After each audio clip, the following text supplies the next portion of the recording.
नमस्कार विद्यार्थियों, आज हम आरोह भाग 2 के गद्य खंड से फणीश्वरनाथ रेणु का जीवन परिचय पढ़ने जा रहे हैं।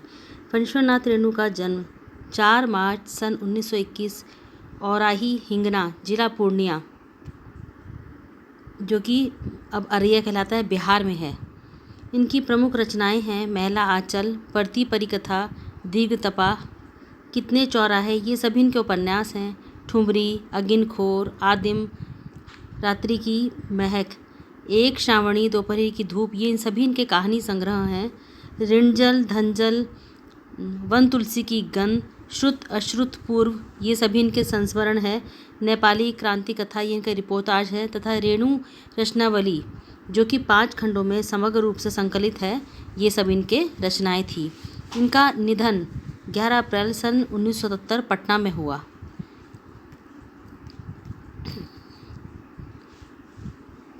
फणीश्वरनाथ रेणु जी के लिए विषय में कहा जाता है, कुछ ऐसे चरित्र हैं जो प्राण प्रतिष्ठा पाते ही अपने सृजनहार के बंधे बनाए नियम, कानून, नीति अथवा फॉर्मूलों को तोड़कर बाहर निकल आते हैं और अपने जीवन को अपने मन के मुताबिक गढ़ने लगते हैं।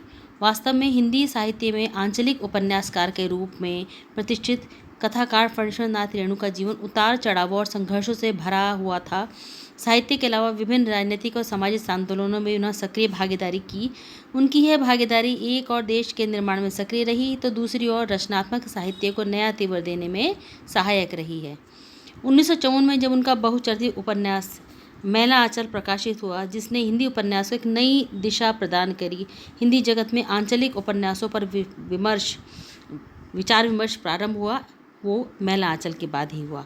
आंचलिकता, आंचलिक से तात्पर्य विद्यार्थियों आप समझ ही रहे होंगे, अंचल कहा जाता है प्रदेश को। आंचलिकता अर्थात प्रादेशिकता, यानी प्रदेश की, जिसमें एक हर प्रदेश अलग अलग है, उसकी अपनी संस्कृति अलग है, लोक जीवन अलग है, लोक कथा अलग है, लोक उपन्यास अलग है, ये खान पान, रहन सहन, सब चीज़ अलग है।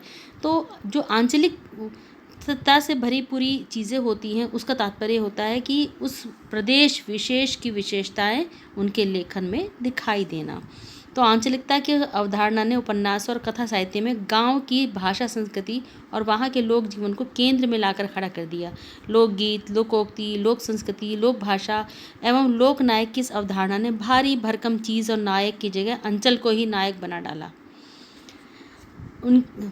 फणीश्वरनाथ रेणु की रचनाओं में अंचल कच्चे और अनगढ़ रूप में आता था, इसलिए यह उनका एक अंचल एक तरह से शस्य श्यामल है, तो दूसरी तरफ धूल भरा और मैला भी है।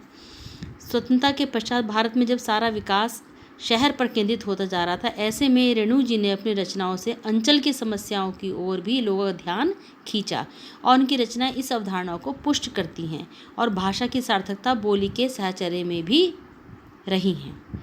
तो विद्यार्थियों, ये था फणीश्वरनाथ रेणु जी का जीवन परिचय। आशा है आप इसे अपने उत्तर पुस्तिका में भी लिखेंगे। धन्यवाद।